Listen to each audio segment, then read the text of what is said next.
जय हिंद गाइस। सो CDS 1 2024 का paper हो चुका है और इसका मैं एक short paper review analysis video लेकर के आया हूं और आगे की स्ट्रैटेजी भी आपको मैं इस वीडियो में बताऊंगा। बहुत सारे स्टूडेंट्स कह रहे थे कि सर एक कंक्लूसिव रिव्यू बना करके दे दीजिए, साथ में तो कट ऑफ क्या हो सकता है इसका भी एक टेंटेटिव आइडिया बता दीजिए। काफ़ी सारे बच्चे ये सोच रहे थे कि सर इस बार पेपर बड़ा ऑर्थोडॉक्स आया है, खास तौर पर GS को लेकर के बहुत क्यूरियस है सब लोग किस तरीके से इस बार का पेपर आया है, तो वो सब कुछ हम चेकआउट करेंगे।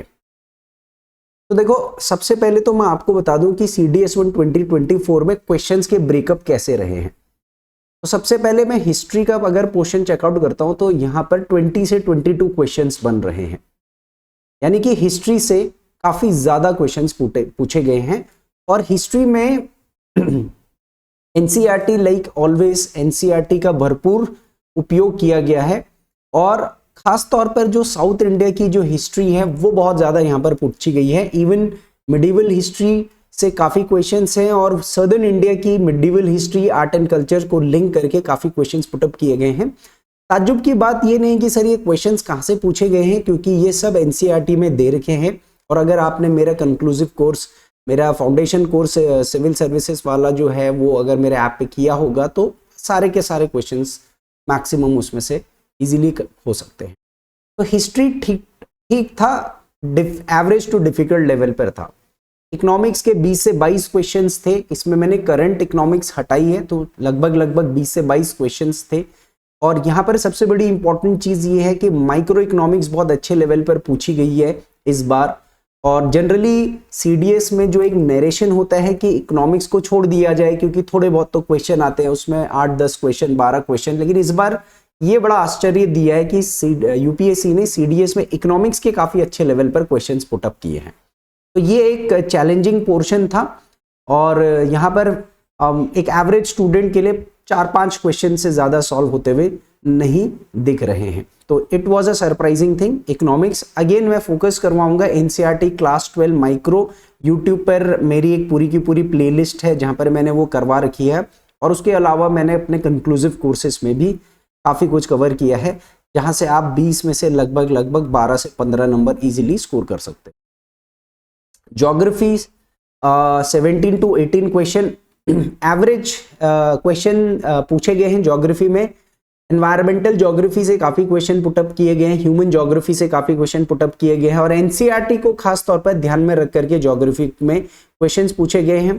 तो अच्छा लेवल का कोर्स किया होगा तो मुझे नहीं लगता है कि 8-10 नंबर यहाँ पर उससे कम कोई स्कोर कर पाए। ठीक ठाक था ज्योग्राफी।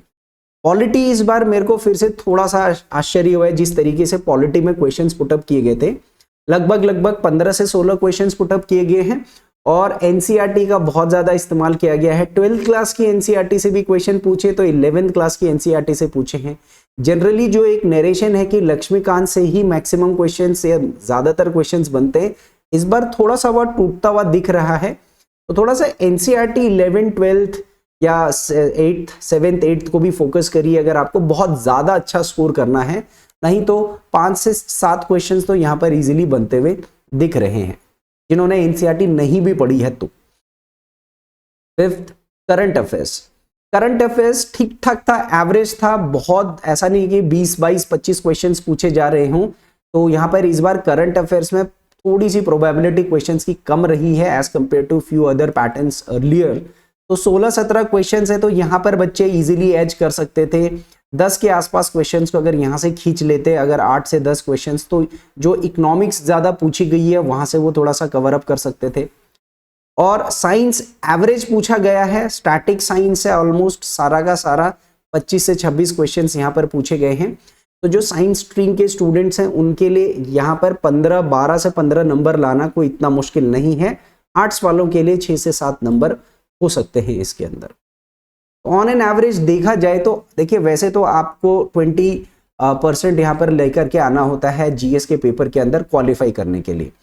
अमूमन 35 से लेकर के 40 नंबर्स या मार्क्स जनरली CDS का जो एस्पिरेंट होता है वो डिमांड रखता है अपने एंड पर कि यार इतना मैं नंबर लेकर के यहाँ पर आऊं। लेकिन इस बार एक बड़ी इंटरेस्टिंग चीज ये हो रही कि ज्यादातर स्टूडेंट्स जिन लोगों ने मेरे से बात करी है CDS का पेपर देने के बाद, तो उन्होंने ये बोला कि सर मुश्किल से मुश्किल 20 से 30 नंबर बन रहे हैं।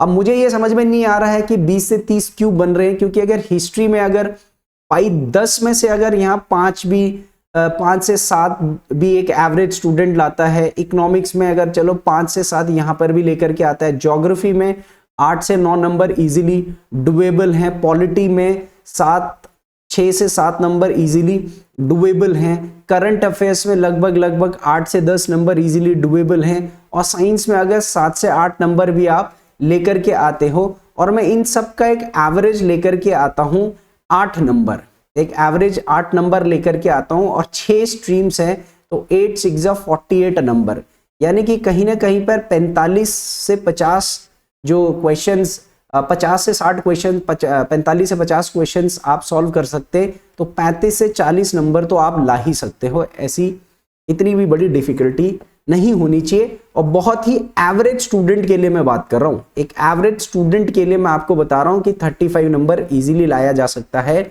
और कोई अच्छा स्टूडेंट है तो उसके लिए 45 50 तक का नंबर भी इसके अंदर बन सकता है। पेपर बहुत, मतलब मैं ये नहीं कहूँगा कि सर बिल्कुल ऑर्थोडॉक्स था और सर इकोनॉमिक्स पूछ ली है, या ये हिस्ट्री पूछ ली है।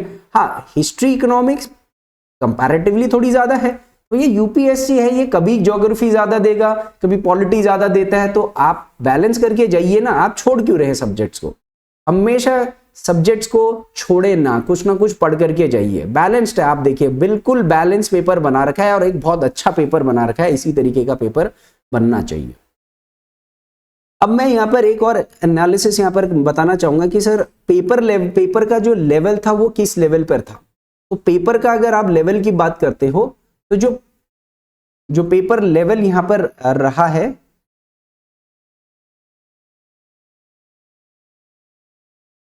तो पेपर का लेवल एवरेज टू डिफिकल्ट है। अब एवरेज तो देखिए, आप देख लीजिए, एवरेज स्टूडेंट्स के लिए तो एवरेज ही ये रहेगा, मतलब जो अच्छे स्टूडेंट्स हैं उनके लिए ये एवरेज है, और जो एवरेज स्टूडेंट है उसके लिए थोड़ा सा ये डिफिकल्ट पेपर जरूर है। डिफिकल्टी लेवल 50% है।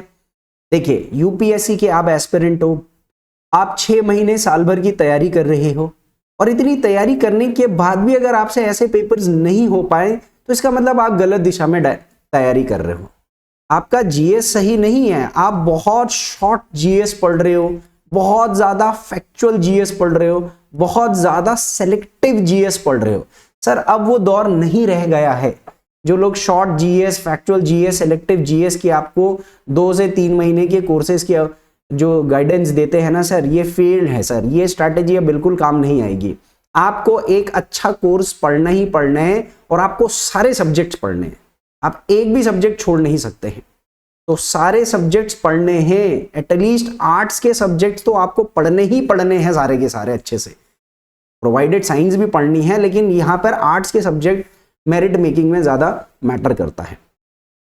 कट ऑफ की अगर हम यहाँ पर थोड़ी सी बात कर लेते हैं, तो ये एक टेंटेटिव कट ऑफ है, तो मेरे को ये लगता है कि एयरफोर्स का जो कट ऑफ है वो 140 से 145 तक जा सकता है। देखिए, कट ऑफ हमेशा एक जुआ होता है, इस पर कभी कोई महारत हासिल नहीं कर सकता है, but this is generally the trend and as per the difficulty level and as per the preparation level of students. IMA का 120-25 जा सकता है, आईएनए का 110 से 115 जा सकता है, ओटीए फीमेल 90 से 95, ओटीए मेल 90 से 95, और प्रोबेबली 95 to 100 भी जा सकता है ये। तो ये मेरे पॉइंट ऑफ व्यू से ये एक्सपेक्टेड कट ऑफ मुझे जो लगता है। और जो सबसे बड़ी दिक्कत ये है कि भैया अच्छा कोर्स आप कर नहीं रहे हो, आप मेरे ऐप पे आओ, मेरा एक जीएस का फाउंडेशन कोर्स है जिसमें मैंने 4 सब्जेक्ट्स का एक कॉम्बो बना रखा है, हिस्ट्री, ज्योग्राफी, पॉलिटी को। वो कोर्स जो कर लेगा वो सीएपीएफ सिविल प्री के फाउंडेशन लेवल पर कोर्स है, तो उसमें सीडीएस तो ऑलरेडी आप 50-55 नंबर इजीली गेन कर सकते हो उस कोर्स को करके। और आप मेरे से जुड़ना चाहते हो तो आप मेरा ऐप डाउनलोड कर सकते हो गूगल प्ले से, आधार आईएएस एंड डिफेंस एकेडमी के उससे। और अगर आप मेरे कोई कोर्स को लेना चाहते हो तो ले सकते हो। जैसे कि मैंने कहा कि जीएस का एक हमारा फाउंडेशन कोर्स है जिसके अंदर 4 हमारे सब्जेक्ट्स चल रहे हैं। अगर आप ये कर लेते हो तो आई एम श्योर आपको नेक्स्ट टाइम सीडीएस में सोचने की भी जरूरत नहीं पड़ेगी कि सर जीएस पेपर कहाँ से आया, कैसे आया है, किस तरीके से आया है।